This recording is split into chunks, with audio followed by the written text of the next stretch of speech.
नमस्कार। इन खबर में आपका स्वागत है। देश की राजधानी दिल्ली में खराब चिकित्सा व्यवस्था की शिकार होकर के एक्टर राहुल बोहरा ये पछताते हुए कूच कर गए इस दुनिया से कि यदि उन्हें अच्छी चिकित्सा मिली होती तो वो बच जाते।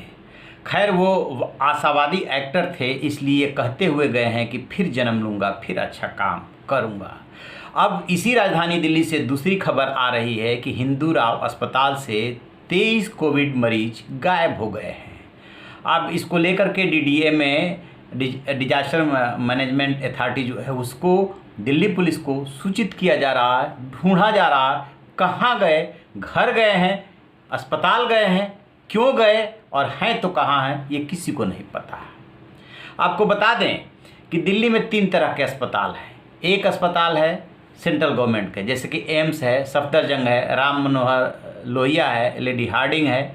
दूसरे अस्पताल जैसे कि एलएनजेपी, गोविंद बल्लभ पंत, जीटीबी वगैरह जो है ये दिल्ली सरकार के हैं। और तीसरे तरह के जो अस्पताल हैं वो नगर निगम के हैं। तो उत्तरी दिल्ली नगर निगम का अस्पताल है बाड़ा हिंदूरा। वहाँ पे जो मरीज भर्ती थे तो 250 जो है कोविड मरीज के लिए बेड रिजर्व है और फुल दिखा रहा है उसको, जो इन्होंने सिस्टम बनाया है उसमें। वहाँ से 19 अप्रैल से लेकर के और 6 मई के बीच में 23 मरीज जो है गायब हो जाते हैं। अब जो वहाँ के महापौर हैं जयप्रकाश, उन्होंने सूचित किया है और वो ये बता रहे हैं कि पता लगाने की कोशिश की जा रही है। तो अब वो कोशिश तो होती रहेगी, लेकिन सबसे बड़ा सवाल है कि मरीज आखिरकार भाग के कहाँ जाएगा। उसमें से कोई अपराधी तो है नहीं, और वहाँ से गया तो क्यों गया। तो अब ये बात कही जा रही है कि वहाँ पे चिकित्सा व्यवस्था बहुत लचर है। कोविड हॉस्पिटल उसको बना दिया गया 18 अप्रैल को, लेकिन ऑक्सीमीटर की ज़रूरत है तो वो आप ले आइए बाहर से। यहाँ तक कि थर्मामीटर की भी ज़रूरत है तो आप बाहर से लाइए, दवाइयाँ बाहर से लाइए।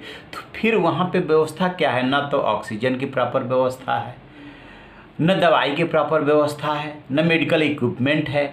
तो वहाँ पे मरीज फिर क्यों रुकेंगे? यही बात आ रही कि इन्हीं अव्यवस्थाओं से खिन्न होकर के यहाँ से मरीज चले गए हैं। अब वो मरीज क्या किसी प्राइवेट हॉस्पिटल में इलाज करा रहे हैं, या घर में जाकर क्वारंटीन हो गए हैं, या बाज़ार में जाकर के कोरोना फैला रहे हैं। वैसे तो दिल्ली में लॉकडाउन है, लेकिन यदि वो कहीं बाहर जा रहे हैं तो निश्चित रूप से वो एक रिस्क है।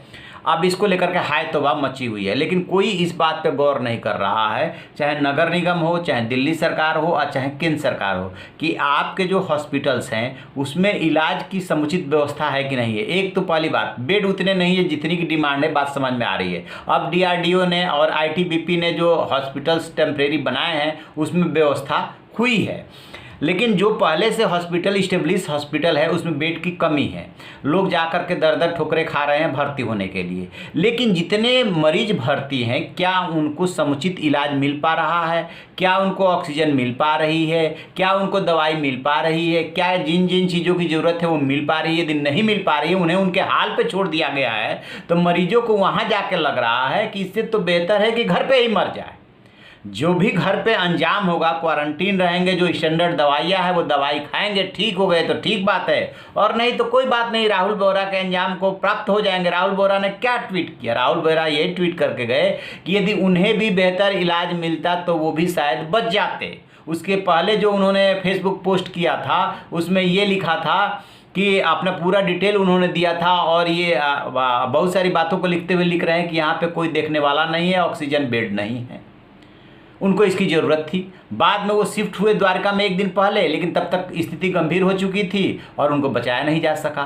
तो ये सिर्फ राहुल बोहरा का दर्द नहीं है, ये हर दिल्ली के अस्पताल में भर्ती होने वाले मरीज का दर्द है, चाहे वो दिल्ली का हो, चाहे एनसीआर से गया हो, जहाँ का भी है उसका यही दर्द है कि एक तो बेड नहीं मिल रहा है, ऑक्सीजन नहीं मिल रही है, दवाई नहीं मिल रही है, हर चीज़ की ब्लैक मार्केटिंग हो रही है, और जो सौभाग्यशाली निकल रहा है बेड मिल भी जा रहा है तो फिर उसको प्रॉपर देख रेख और चिकित्सा सुविधा नहीं मिल पा रही है। यही हाल है। तो आप रहिए ना बेखबर, देखते रहिए इन खबर। इन खबर चैनल को सब्सक्राइब करें।